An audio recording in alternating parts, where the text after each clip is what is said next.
about you is that you have ambition to be great. My job is to coach you to get all that greatness out of you.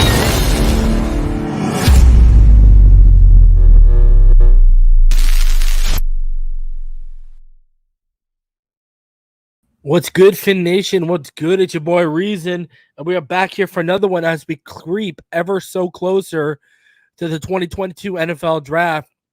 Quick programming note, I'll be live all 3 days. So just so you know, tomorrow night I'll be live with my one and only 4-round mock draft. Each pick will be handpicked based on team, players available, how I rank them, and team needs. And so we'll get 2 Dolphin picks out of that. So, be on the lookout for it. I mean, last year I nailed picks, not just for us, right? Like, off the top of my head, I remember I nailed Rashad Bateman to the Ravens. There was a bunch of other stuff I was hitting in the second and third too. So usually I only do 3, but I'm doing 4 rounds this year. So we can get 2 picks in, and next year I'll be back to doing 3 because there'll be 5 picks alone. So be on the lookout for that. That list I told y'all I'm going to drop it tomorrow night. I finished it. I just want to do some final touches to it. So tomorrow night I'm going to give you 20 players at 102 that feel like a realistic option, and another 20 players at 125. It's currently sitting at 15 players I have for 125, but I'm going to get it up to 20. 20 players at 102 and 125 that make the most sense for the Miami Dolphins. So basically, if you guys take it, you can have it on draft night, look at it. If one of those players are on the list, you'll be updated by me because I'm going to let y'all know about all those players. Tonight, though, I'm going to be unveiling my offensive tackle big board. I think there will be some shocks. Like I'm going to tell you right now, I'm a lot lower on a guy like Nicholas Petit-Frere than everyone else. Petit-Frere is just, I don't get the hype. So there are players I'm lower on. There are players I'm higher on. So all 22 will be included in that as usual. So we'll be dropping that. On top of this, we got some off-season highlights from the past 2 days, including a crazy catch Tyreek made. We'll look at that. I actually meant to play that video yesterday, and I totally forgot, so we'll look at that. I want to unveil to you guys my official man crush list because I've done it on Twitter, but I haven't done it on YouTube, so I want to put that receipt out on YouTube. We'll look over that. Just a whole bunch of draft-centric stuff, and then we're going to look over the full list, including an article talking about a couple prospect visits that happened today. But we're going to look over the full list of every prospect that had visited the Miami Dolphins up until Tuesday, April 26th. So everyone they've talked to, people who've been in the building, people they talked to but met at the combine just because they were there. We're going to go over all of that. All right? I did it last year. We're going to do it again for you guys this year. So we're going to take a look at everyone that they visited with, right? Whether it's a prospect visit, a combine visit, a virtual visit. We're going to look at every name because the draft, again, we're only 2 days away from round 1. Thursday night, I'll be live both nights at about 7:30-ish. All right. Saturday, I'm working on something. I might have a few guys on with me, but I do think this year is going to be a little bit different. Last couple of years, I've had these huge panels, obviously, because I'll go back to that next year when we have 5 picks in the first 3 rounds. But there's a few guys I'm going to bring on. I'm going to bring someone on Sunday. But other than that, I'm not going heavy with panels this year. I might actually open it up to you guys more this year just because we don't have any first-round picks. I don't expect us to move up. We only have 4 picks in this draft. So, it's not like I need to give you the most. I can basically do the coverage by myself here.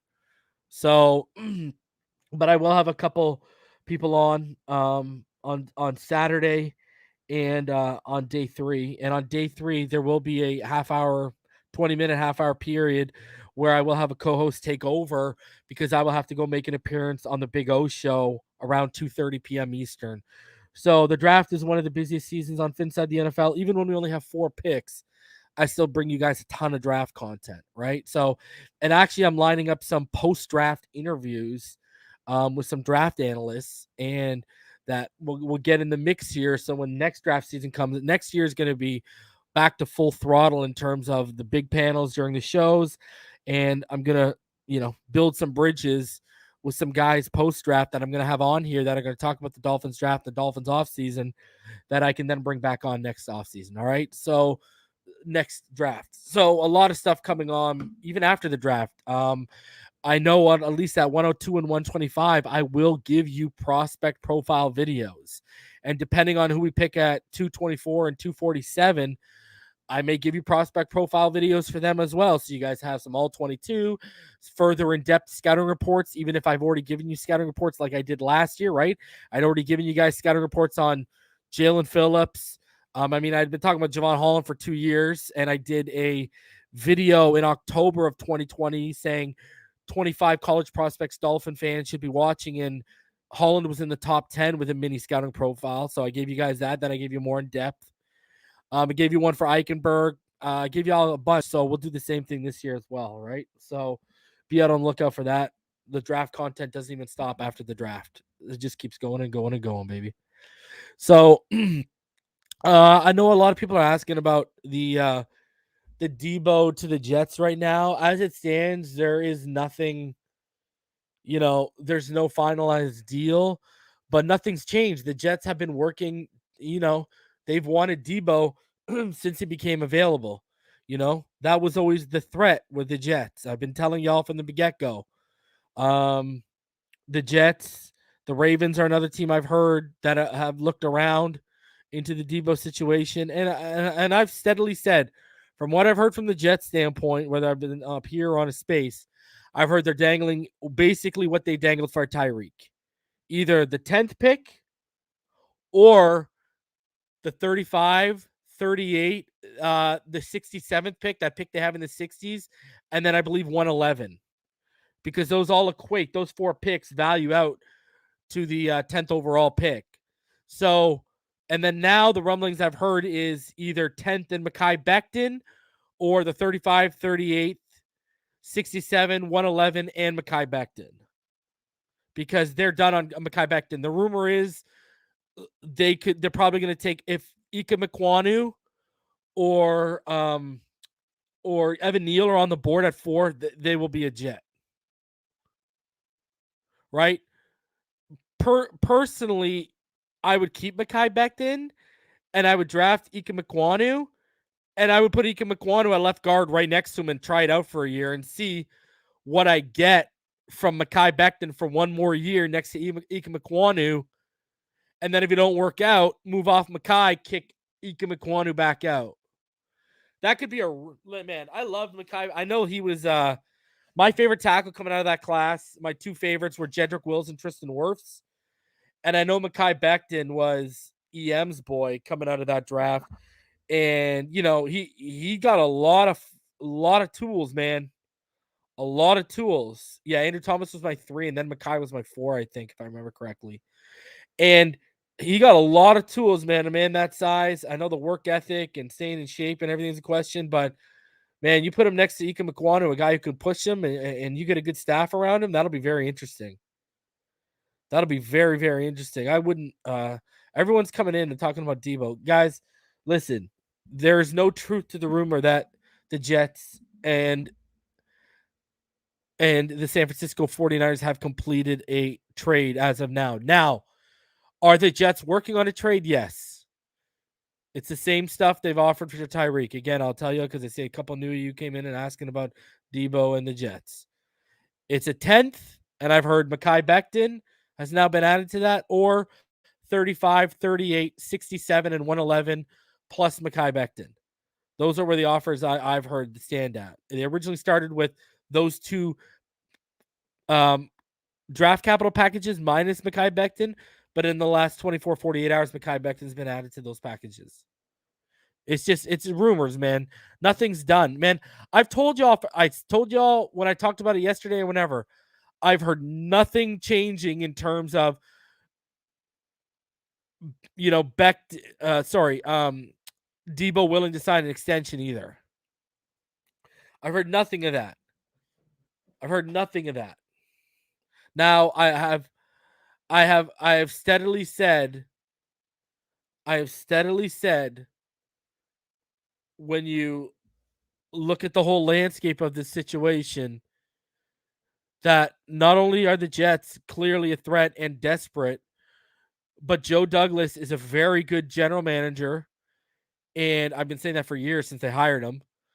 He will not, without an extension in place.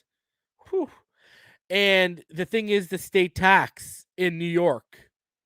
That state tax in New York is going to kill Debo. And I've heard Debo, it's I'll go there and play it out, and I'll play it by ear. I've heard he's unwilling to commit to anywhere.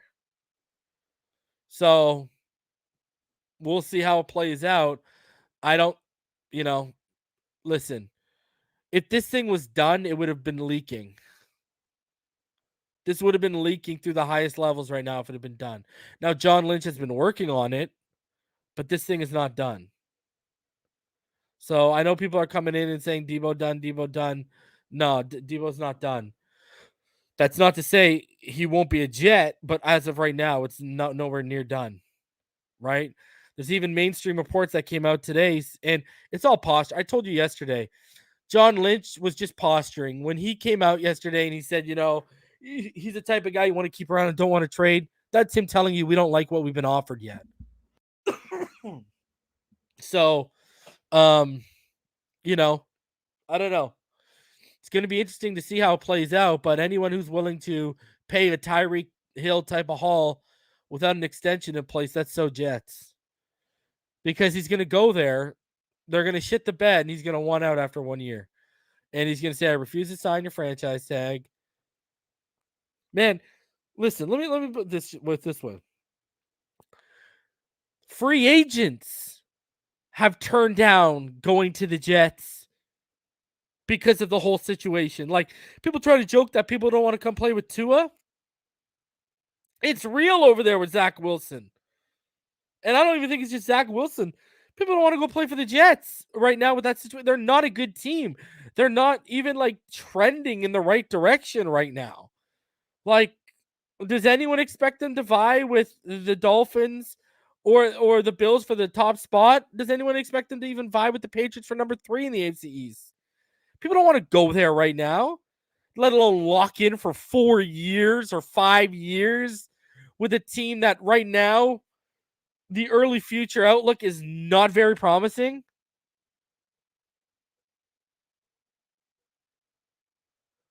So that's basically what's happening. It's not going to it's just not going to happen. I'm sorry. The Jets right now what are they trending in? Mekhi Becton, their franchise left tackle. They've got a couple offensive line pieces, but that starting franchise left tackle is now useless. They want to move off of him. So you're going to bring in a rookie and you're going to go through learning curves, even if it's Evan Neal or Ika Mekwonu. Right? Like the running game. Dude, I liked Michael Carter coming out of USC. Is this guy number 1? Let's stop with that right now. Okay, they got Elijah Moore at a receiver. What else? They overpaid Corey Davis. The defense, what is this? The personnel, like guys like Ashton Davis that they drafted and didn't know how to properly develop or use, that they've wasted. Just to spite us, they took him in that draft a couple picks before we picked because they knew we were going to reunite him with Gerald Alexander. He's going to beast with us. Like, look at this, man. Like, what do they have going for themselves right now? The Jets have nothing.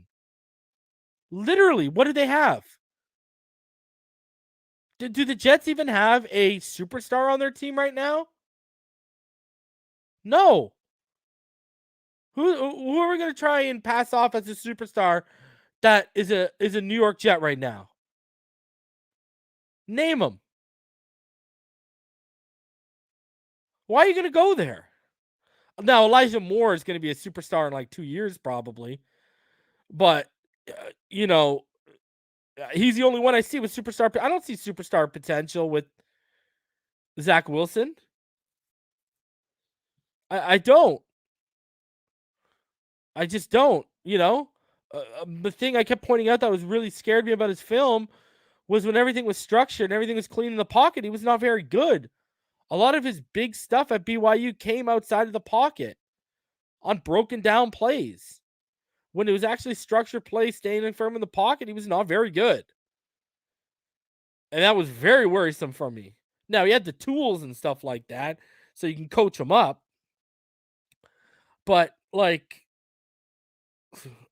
Sean, they don't want me on that because it'll be a wrap for all of them. They don't want me on that. See, that's the only one. Okay, Finn's Weekly, he was in my mind. Quinnen Williams is in my mind. But am I going to sit here and call Quinnen Williams a superstar? Yo, Rondale Moore's going to be a superstar, Rome Grace. Stop. Go look at the first couple games, how they used him, and then all of a sudden they stopped using him properly. Rondale Moore was beasting for like the first 4 or 5 weeks. But, like, okay, we're going to call Quinnen Williams a star? Really? Really? I'll take Raekwon Davis over him. I'll take Christian Wilkins over him.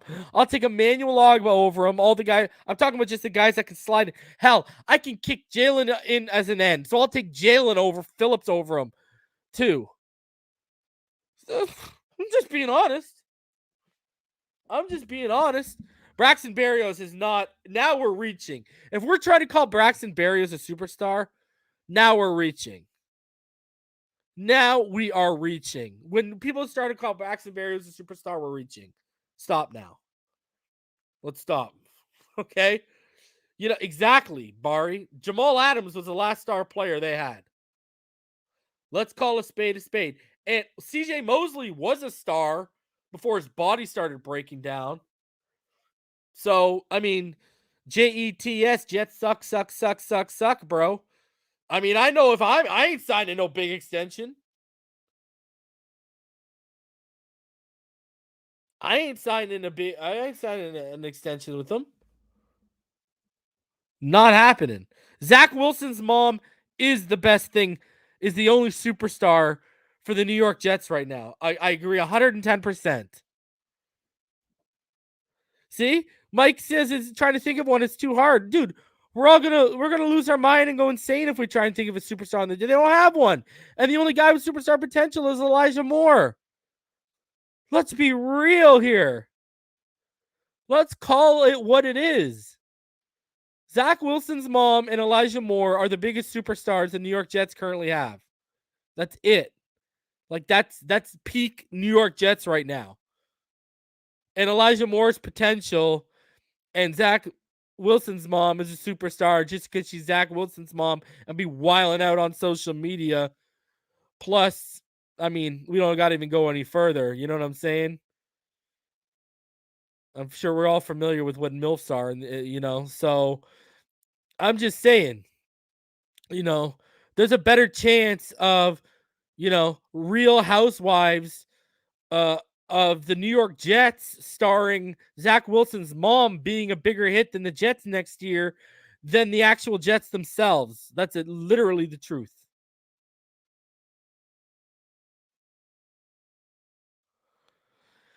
All right, in this is what you're asking me. Do I think Salah and LaFleur can talk him into it over McDaniel? Check it. You want me to hear it? You want me to give you a piece of info? I don't know if you've heard yet.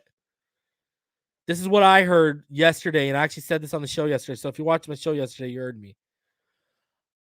I was told the whole strategy of I don't want to be a wide back. I don't want to be used the way I was used last year is actually to turn off the Jets because of LaFleur. Because of LaFleur's knowledge of the offense and what they like to do and how McDaniel operated, that's one of the selling points to Jets ownership and management is that, hey, we know how to properly use Debo. We can get the Pro Bowl Debo out of him. And I've heard that him pigeonholing him this thing, that I don't want to play that. He would do it for McDaniel, but it's to try and ward off the Jets. That's literally what I've heard. And I'm not even just saying that because I don't like the Jets. If anyone knows me, I actually hate the Bills more than the Jets and the Patriots more than the Jets. I still hate the Jets, but I hate the two other teams more. So that's what I've heard, man. You know? Yeah, that's another thing, Jeremiah. Think about that. You go ahead, you draft Ika Mikwanu, you kick him to left guard, you kick Vera Tucker to right guard, you try out Mekhi Becton at left tackle. Those are three pretty strong pieces if your coaching can put it together. That would be like legitimately phenomenal. Like that's next level. Hold on a sec, guys. Give me 1 sec here. That would be like legitimately next level.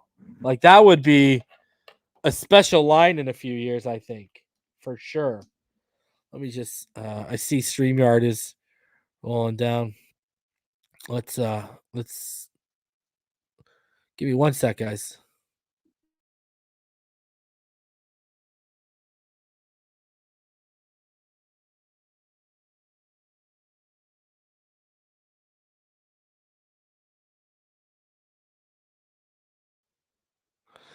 All right. We good? Should be better. Should be rolling unless it's StreamYard because I see that StreamYard there, so I just went hardwire. So yeah, we're good again. We're good again. Sorry, I just had to fix the hardwire there.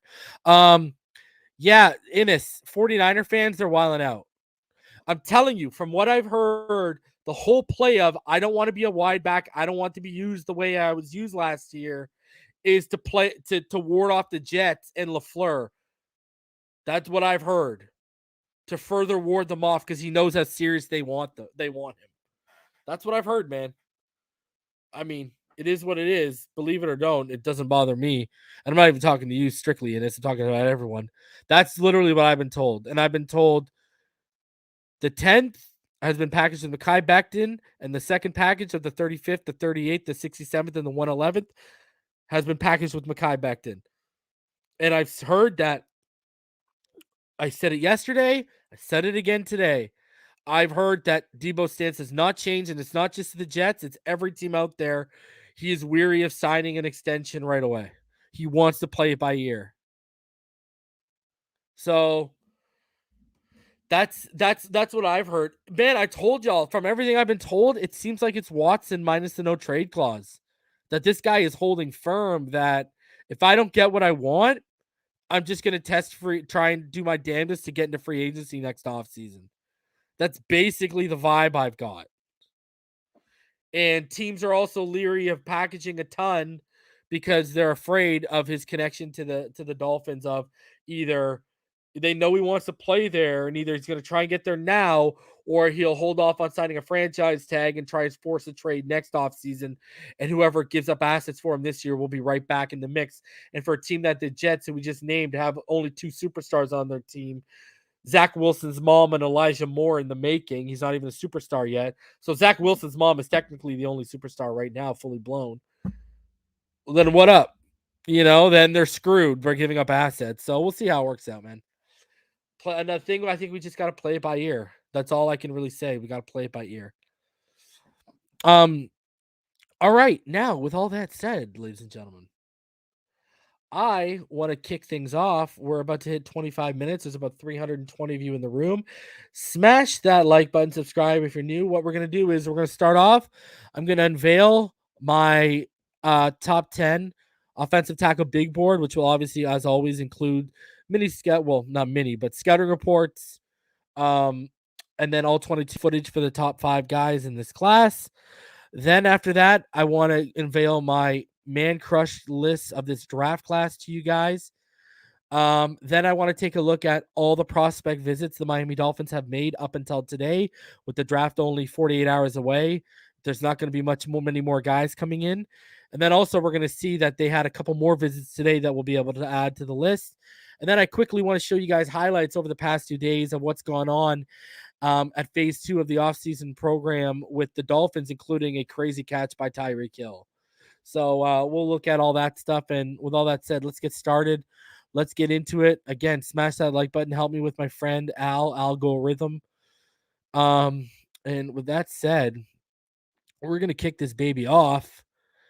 And we are going to get into my big board, guys, for the top offensive tackles in this class. You guys voted for this over edge. If you are a patron, you are going to get my edge big board. I am going to give you. You will see what I think of this class. If you are a Patreon, and again, to join patreon.com/Phinside the NFL. All right, let's start this out.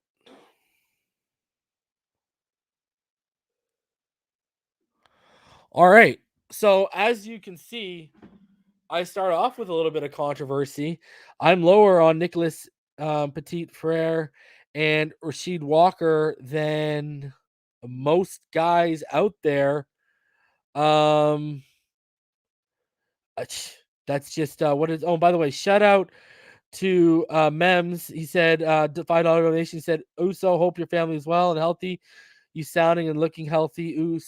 Appreciate you, Mems. Yeah, I'm still feeling it a little bit, bro. I'm still feeling it. And leave it up to my graphic guy. He put an E on Petite when he wasn't supposed to, and I just double checked the email and saw that my spelling was correct. Holla at your boy. So, Nicholas Petit Frere minus the E on Petit. He is my 15th overall. I'm OCD. I had to check and make sure it wasn't on my end. I think he's kind of a high floor, low ceiling type of player. In my opinion, and obviously I'm lower on him than most. His play against top talent like Aiden Hutchinson, Ajabo, it concerns the hell out of me. Um, run blocking is his clear cut strength, but I think he needs big improvement in pass pro. And overall, that just leads me to believe he'll struggle early on if he does start. Number 14, Rashid Walker out of Penn State. Another guy I'm lower on than most, but I think he lacks power big time. And though he may have prototypical tackle size, another case of looks like Tarzan, plays like Jane, in my opinion. I think his agility is lacking, and he's an okay athlete on tape. Doesn't move laterally that fluid. Decently nice footwork, displays good power and understanding of leverage at times. At number 13, I got Dare Rosenthal out of Kentucky. Super athletic, 6'7", 290, explosive first step out of his stance, gets into his kick slide in a flash. Overall, shows great agility, moves laterally pretty well. Perfect for his zone blocking scheme. Pulls well, good in open space, vice grip like hands. Not a ton of starting experience, but the raw tools are there. And with a proper staff, he could be something special. Situation is going to matter big time for Dare Rosenthal for me. Number 12, Kellen Deich out of Arizona State. Usually a tackle with his arms would worry me, but I think he's has great sleeper potential at right tackle for McDaniel's offense, as he's right at home blocking on the move. And unlike Eichenberg, Deich is far more athletic, moves laterally much smoother, has better feet, and is just overall stronger at the point of attack. High IQ, picks up stunts, blitzers, etc. with ease. Needs up his power from his core to his anchor at the next level. There's no doubt about that when you watch him on film. And then number 11 for me, Matt Walizeko out of North Dakota. Just crazy length to his body with 36 and 1/8 inch arms at 6'7", 315. Powerful upper body with big powerful mitts to match. He can move mountains with them once once he gets inside his defender's pads, it's over. So powerful in the run game, shows good awareness too by understanding angles to open lanes, or he just opens them with his brute strength if he wants to. Lateral movement ability is just okay due to his height. You do see pad issues at times in terms of he plays a little too high when he comes out of his stance. That can cause him to lose in leverage. Number 10 for me is Max Mitchell out of Louisiana Lafayette. Shout out to Robert Hunt. Versatile player who can play right tackle or left tackle with good body length, good athleticism, and a perfect fit for McDaniel's zone scheme. Great drive to his blocks, always keeps his legs churning with his motor and likes to finish off mean. Strong pulling ability, climbs to the second level well, hits his landmarks quick, and is fast. And he's just really good in open space. High level IQ, processes blitz pickups quickly, solid in pass pro and run blocking. He just needs to work on his hand placement and grow into his body, because it's obvious he can struggle against powerful rushers holding his anchor. Number 9, a guy I've been talking about since 2020 when I was in love with Tyler Johnson, and last year still when I was in love with Rashad Bateman. Daniel Afalele out of Minnesota. Again, I've been talking about him since 2020. He has a crazy high ceiling, but to me, he has a very low floor. So again, another one where situation is going to matter a ton. At 6'8" and 35 and 1/8 arms, Falele has absolutely crazy length to his frame. He's gotten better every year, which is a tribute to his work ethic and football IQ. He's gone from a raw pass blocker and just relying on his natural power and run blocking to someone who's noticeably cleaning things up fundamentally and technique wise. And it's converted to more reps being won cleanly by him. Explosive first step with just his get off out of his stance. He just moves stupidly for a man his size, even laterally when you watch him. Obviously, insane power and upper body strength with one of the strongest Hulk-like punches in this class. Gets good drive in his blocks and can move any defender of any size and speed once he gets his hands between the pads. Rawness still shows up with picking up blitzers, stunts, as well as inconsistent hand placement. Number 8 for me, a guy I'm much lower on, is Trevor Penning. You know, he's built like he should be a franchise left tackle at the pro level with the combine testing to back it as well. I think he's just okay in pass pro and as a run blocker. He can play on his heels in pass pro, and it causes contact balance is really spotty at times when he doesn't square defenders up. And in the run game, he doesn't consistently open lanes or maul at the second level. He does have a really good recovery ability, though, when he's caught off balance. That was noticeable. He can finish off blocks relying on pure power, but that was at the FCS level. Going to need to clean up his hands and be more consistent with his anchor because when his technique is clean, he's near immovable at times. Pad level is definitely a concern. Gets caught upright way too often and loses leverage battle because of this way too often. I honestly think Spencer Brown was the better, UNI tackle. Penning got murdered at the Senior Bowl, and this whole bully, he's mean thing. If you look at the Senior Bowl, that's where it came out of. And first of all, like that came out when this guy was, let's be honest, he was, he was doing extracurricular stuff after the reps. This nasty label Trevor Penning has, I think, is a fallacy. I really do. Number 7 for me is Bernard Raymond out of Central Michigan, arguably one of the best athletes at this tackle class. Converted from tight end to tackle, and it shows in open space and the smoothness he possesses when he moves laterally or climbs. Absolutely solid as a run blocker, and though he clearly has room for growth in pass sets, he's got the tools to be great at it with coaching. Like, how fleet of foot he is ridiculous. His ability to diagnose blitzes is really good, stunters, and, he's just powerful and active hands to match. Absolutely strong punch when he lands it. It sends shockwaves through defenders, and he can use those hands like vice grips when he gets inside defenders' pads. Overall, his placement is good and consistent with his hands.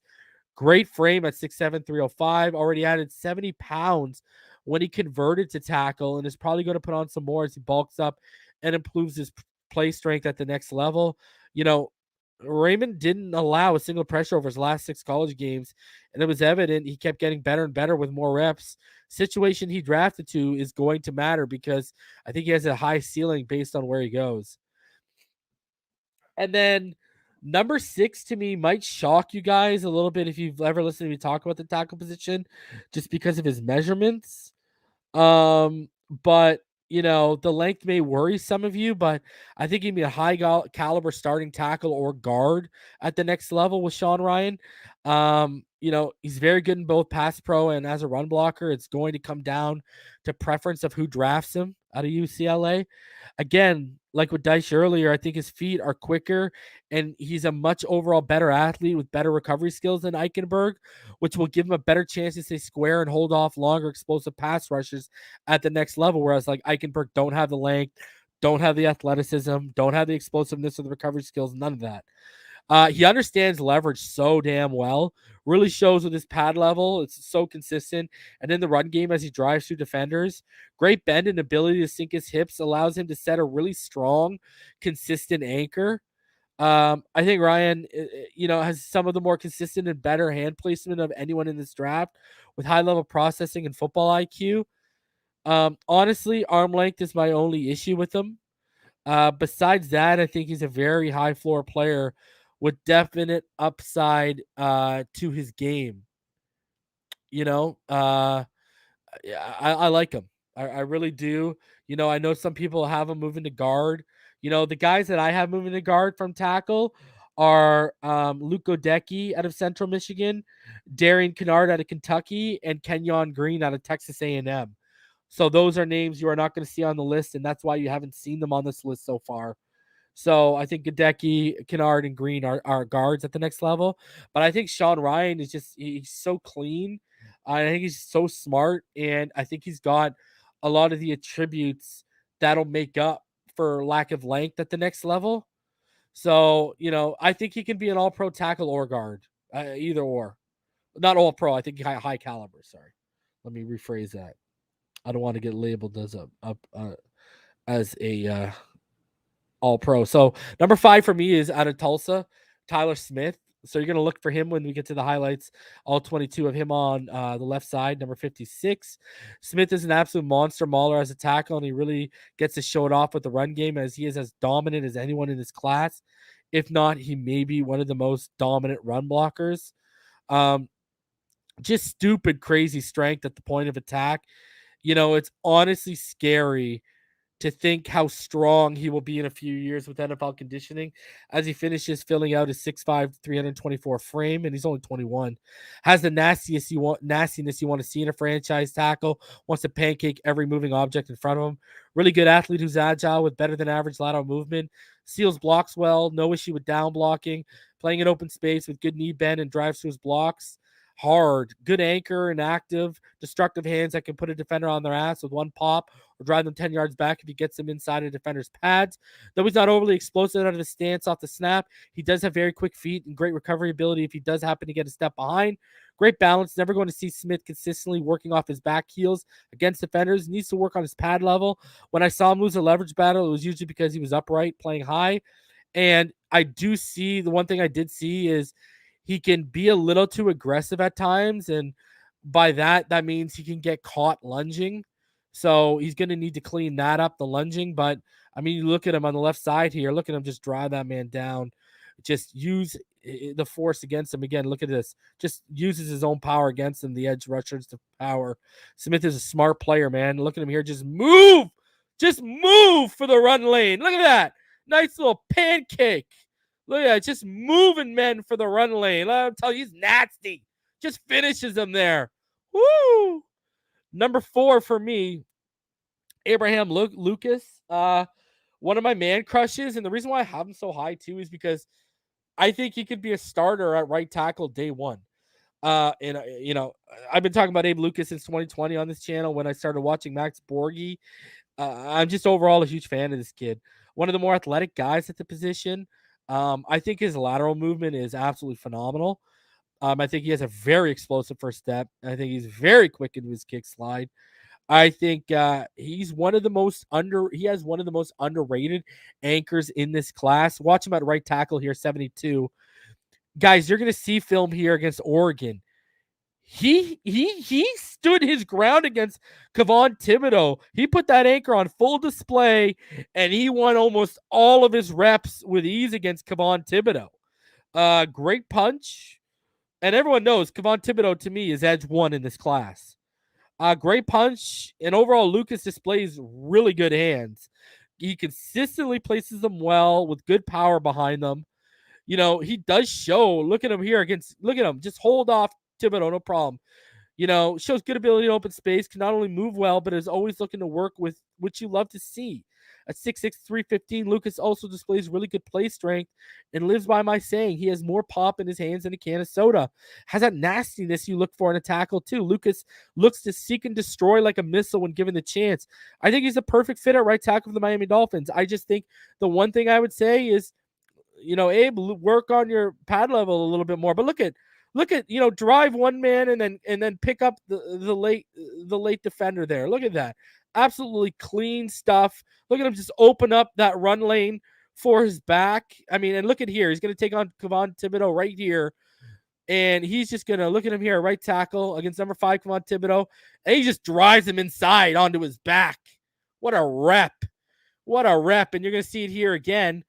Right tackle there, 72. Takes him on, uses the inside, and just drives him down.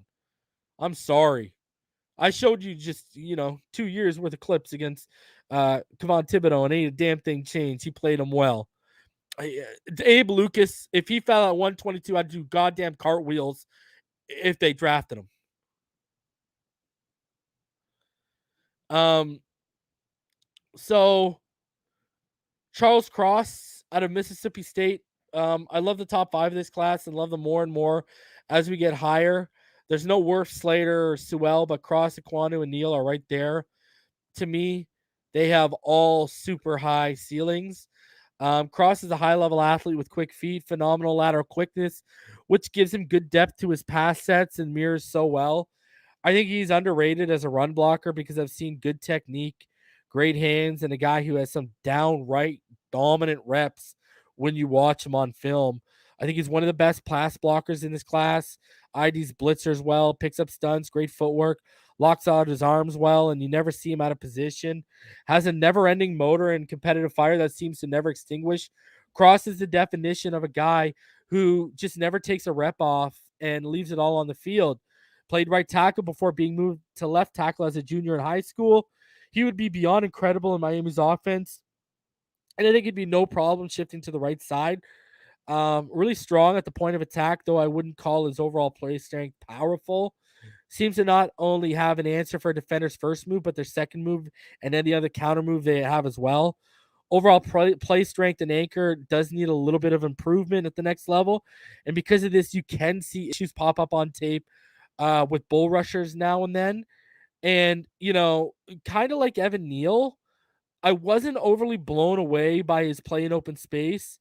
But unlike Evan Neal, the reason why for Cross was he has like a tendency to whiff a little bit when he gets into open space. But, when I look at Charles Cross out of Mississippi State, I see a very, very talented man, a very, very talented man, and a very talented player at the next level. Number 2 for me is Ike Ekwonu out of NC State, or Icky as some want to call him.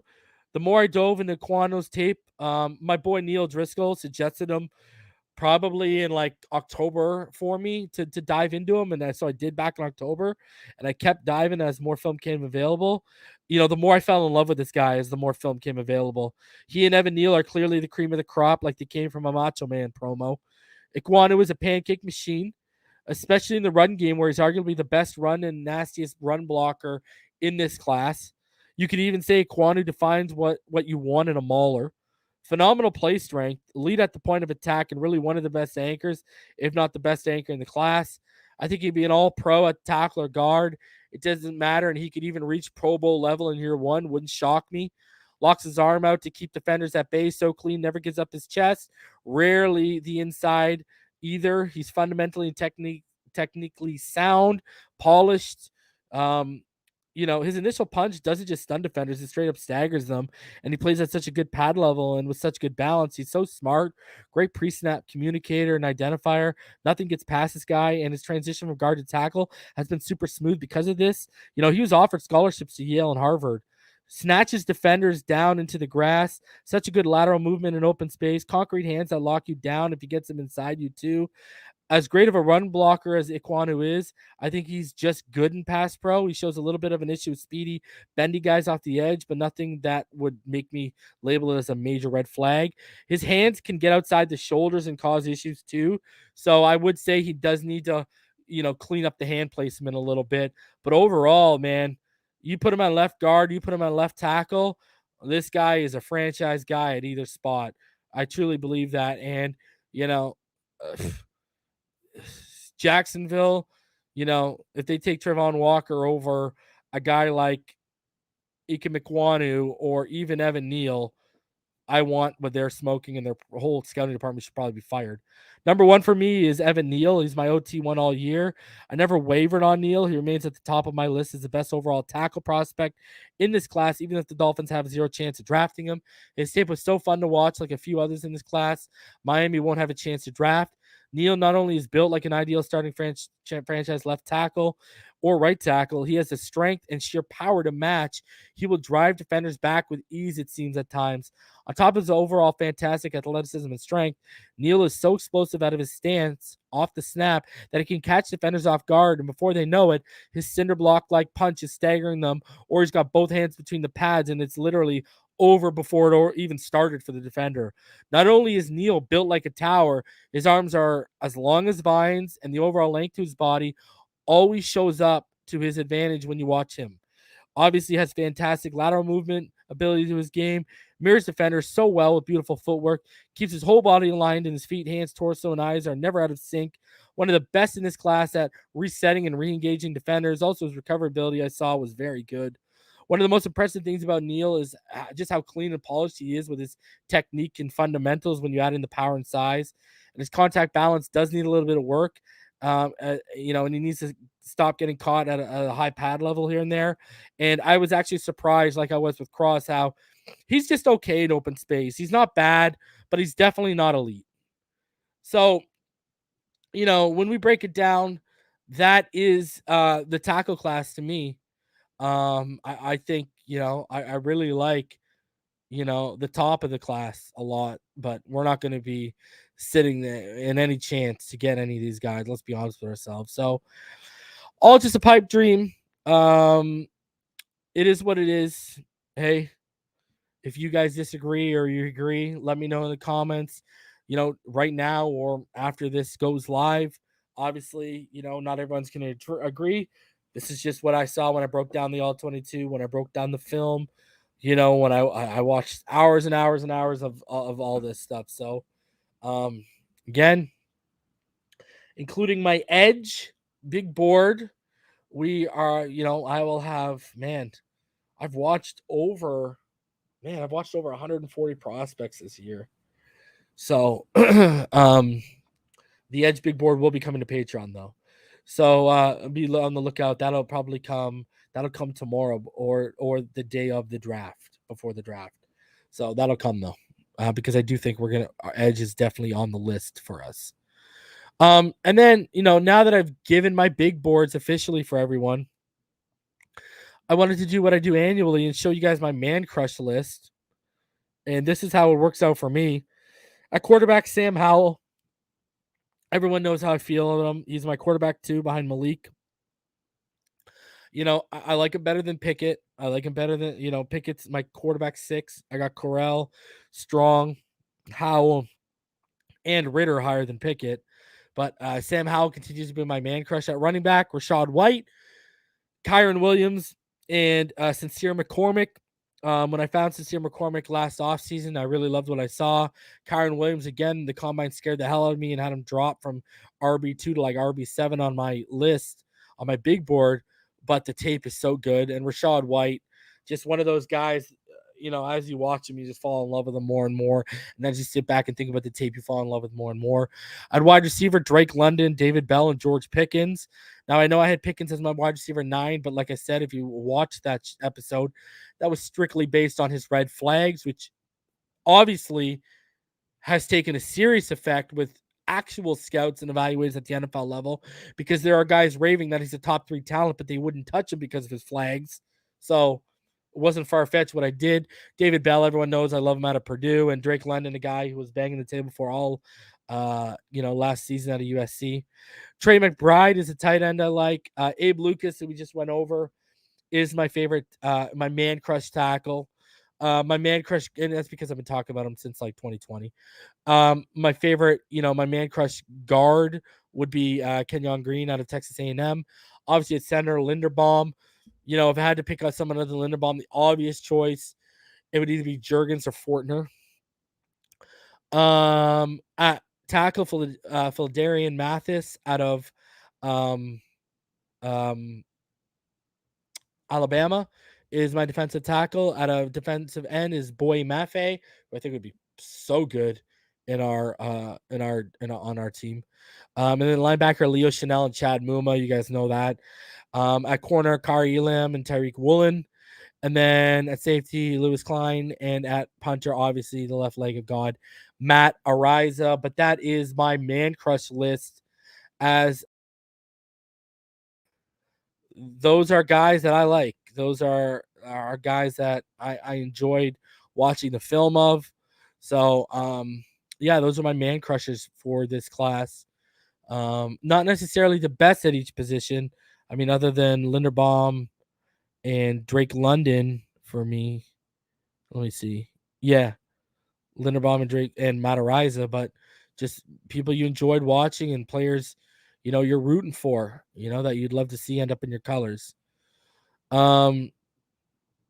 So shout out to JJ Box Breaks. He said, "What's up, Fin family? Check your pulse. Check it, baby. Local pulse check.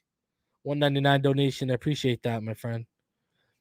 All right, continuing on.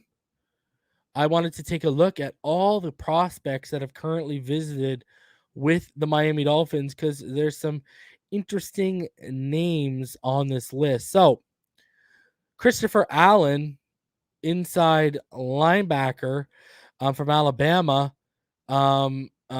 he went ahead and had a private visit with us. The next one on the list is very interesting. Will Allen, guys. That is the son of former Dolphins cornerback Will Allen, right? They brought in Will Allen. You keep looking at it.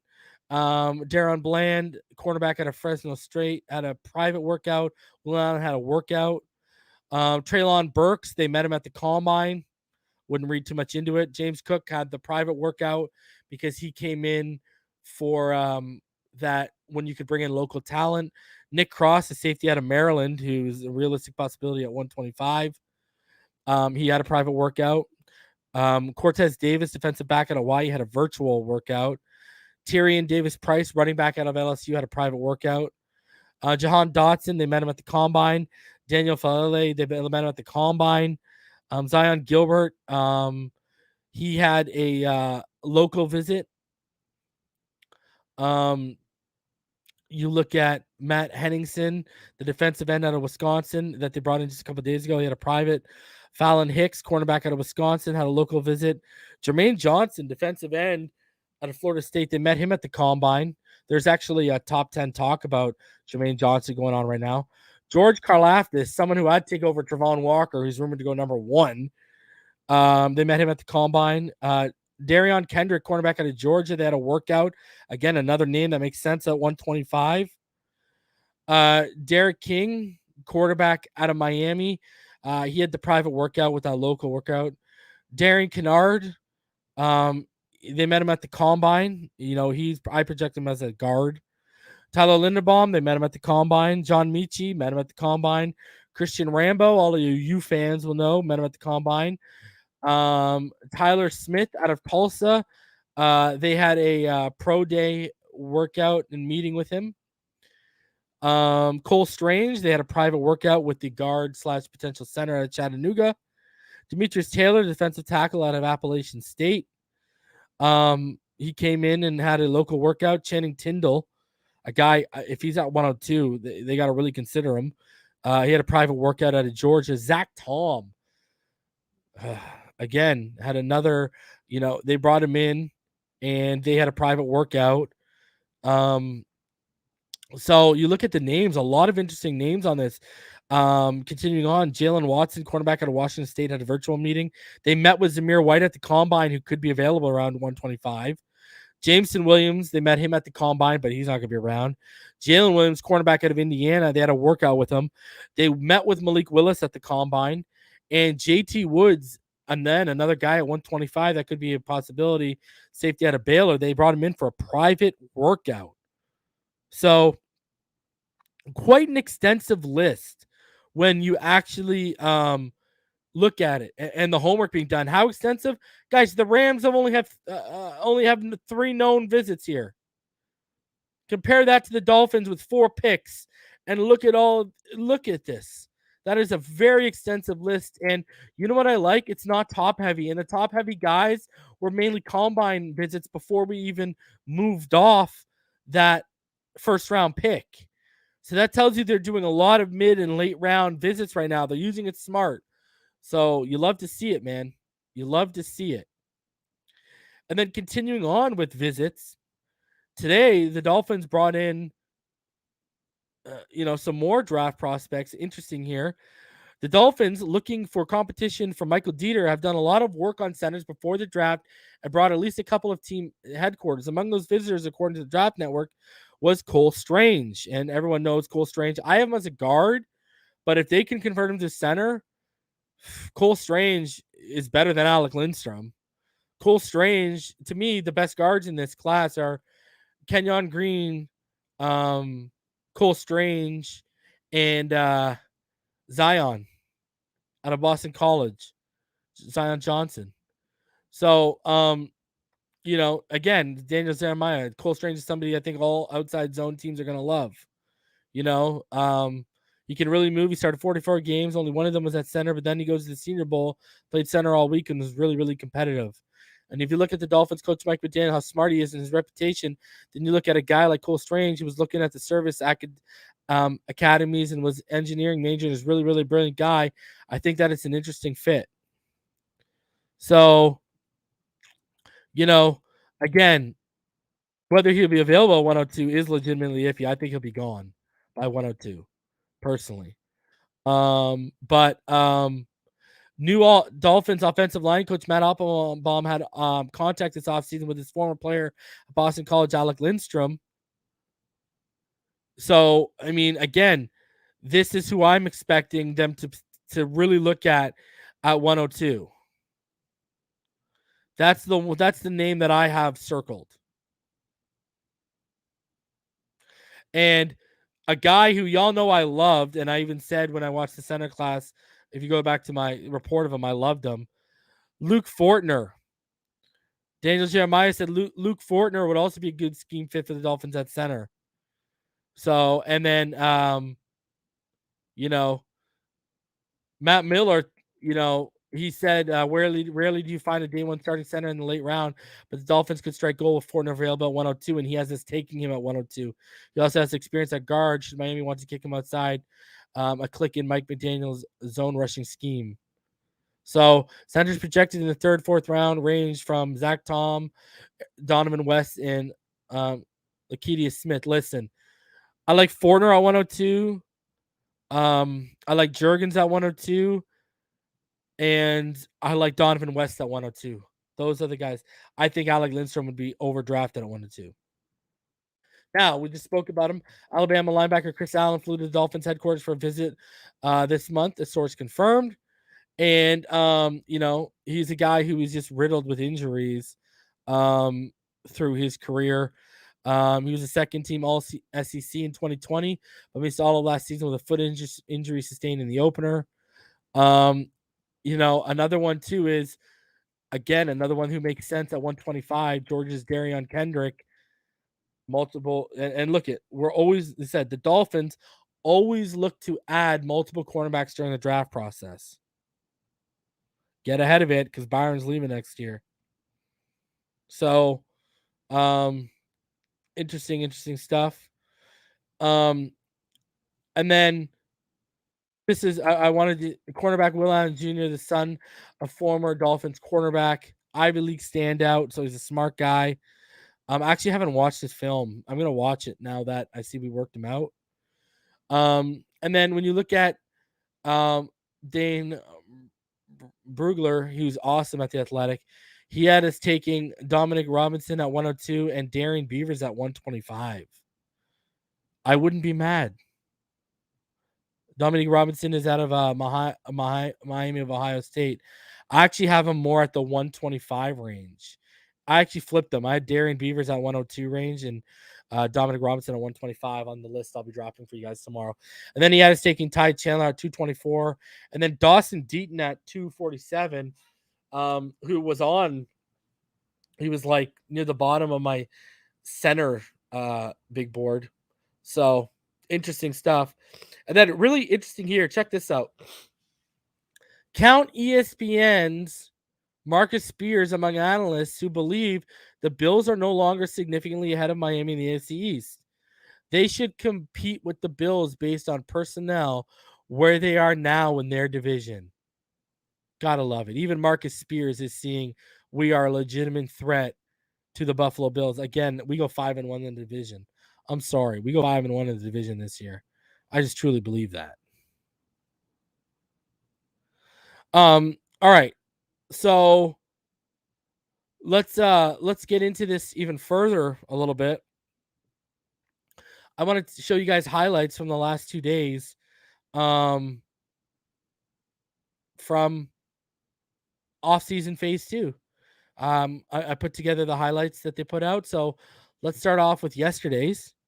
And there is an amazing Tyreek Hill clip in this. So let's check them out. Boy stretching. Look at how beautiful it is on the Baptist Health Complex facility. Man. Andy Van Ginkel getting in some work on the pads. Love it, love it, love it. Get it in, man. Boys be wilding out. Those knees up, boys. Let's go. Duke Riley rolling through. Love it. And I believe next man up is Jerome Baker. Let's go. Work the pads, get the dummies. Look at this. Brandon Jones and Javon Holland. Beautiful. Look at Tyreek. Woo! Look at this man with absolute ease. With absolute ease. With absolute ease. Stop it, Tyreek. Yo, this season is about to be a movie. This season is about to be a movie. Oh, stop it, Tyreek. Why you got to do it to him like that? This is about to be a freaking movie, and I'm here for it. Major motion picture, baby. Let's go. And then from today, not quite as big of a Tyreek catch as we just saw, but there is some work being put in as usual. So this is what happened today. Boys out on the field. Look at that. It looks like a nice soccer stadium too, eh? With those bleachers, the way they have them. Love it. Let's go. Get those stretches. Get those legs up, boys. Sprints. Getting that pad work in. Jerome on it. Raekwon, he up next. What a massive mammoth of a human being. Receivers out here putting in the cone work. Working on their breaks. Love it. Love it. Look at how quick Waddle gets. Woo! Look at the explosion of Waddle. Like, just compare him to everyone else that goes. Watch. Let's go over this again. Compare Waddle to everyone that runs this. I believe it's Craycraft that goes first or second. Look at this. Look at the explosion. You know, nice. Solid, solid. You know? Whew. Like, Waddle is just gone. Waddle, ooh, Preston Bowden. Let's go. But, like, look at that again. And, like, you look at Craycraft and then you compare him to Waddle. Like, you know, Craycraft runs it nice. Look, it's nice. Ain't nothing wrong. But now watch Waddle. Look at how quickly Waddle gets that to the top of his break. Boom. Out of it. Boom. Look at that. He's so explosive. It's stupid. And then just catching some sideline drills. Love it, baby. Man, is it September already? Is it September yet? Someone let me know. Man, someone let me know. Those boys made those catches over the shoulder look easy, man. Whew, ridiculous. All right, guys, here's the deal. I'm going to be back tomorrow night. 4-round mock. Hand selected, no simulator. All right, 2 Dolphins picking it. There will be trade ups. Don't think there'll be a Dolphins trade up. But we will be going over my mock tomorrow. 4 rounds for y'all. I'll also be giving you 2 lists. Realistic options at 102. Realistic options at 125. List for you guys to look at. And then any latest draft rumblings and news, we'll be going over that as well as we head into the draft on Thursday night, where I'll be live for night 1, night 2, and night 3. So be on the lookout for that, man. It is what it is. Guys, I appreciate each and every one of you coming through tonight. I am going to check y'all tomorrow night. I'll be right back here. We'll be back a little earlier, obviously, than tonight. But congratulations to all you Heat fans. And you already know what time it is, man. Fins up all day, every day, baby. I will see all y'all tomorrow. Stay happy, healthy, safe, and blessed.